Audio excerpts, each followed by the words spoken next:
Masakit ang umibig,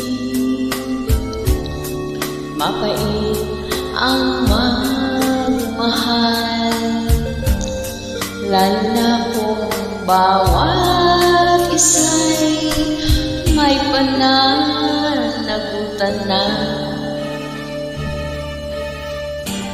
Malihim ang pag-ibig,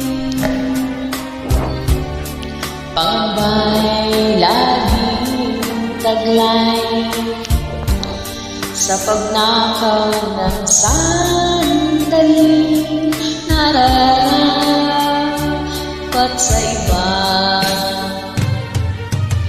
Lagi ang pagtatanong